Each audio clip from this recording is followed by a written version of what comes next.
Hey everyone, welcome back to In Living Color TV. I'm your host Alexis Money, and before we get started, make sure you all hit that like, share, subscribe, and hit that notification bell so you can be notified every time I upload a new video. Okay everyone, so we all know Nicki Minaj has been on a hiatus for a few months. She hasn't really been active on social media, which is leading people to believe that she is wrapping up with her 5th album and also gearing up for her next era and the release of her documentary. But in the meantime, it seems like her single, her debut #1 single at that, Super Freaky Girl, is still out here breaking records. Now, the other day I did report that her single Super Freaky Girl was certified gold in the UK, and it looks like it is now breaking records over here in the US because Chart Data did go on to report this. Nicki Minaj's Super Freaky Girl has now sold over 2 million units in the US. So congratulations are in order to Nicki Minaj. As I said again, she is on hiatus, but she's still out here breaking records and making the girls mad. Even though the girlies are out here mumbling and cackling, it doesn't seem like they can break or touch the Queen Nicki Minaj's records. Now that we're on the subject of Nicki Minaj's records, we all know Nicki Minaj had a very busy 2022.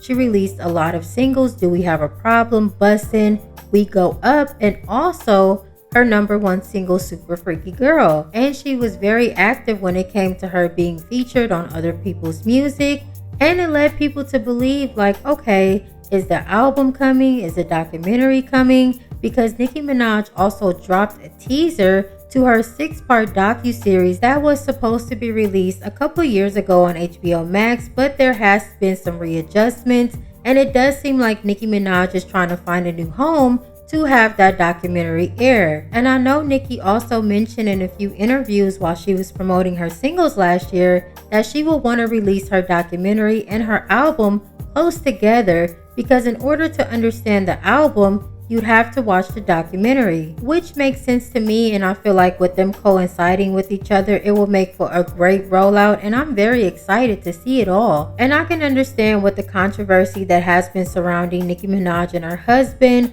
and her family overall, and it was alleged that Meek Mill did send Nicki a cease and desist to not speak on their previous relationship within her documentary. So I feel like all of that played a part in why it didn't come out last year and why she didn't release her album. So hopefully we get everything this year and soon. But you let me know how you feel about everything down below. Thanks again for joining me for another video, and until next time, bye.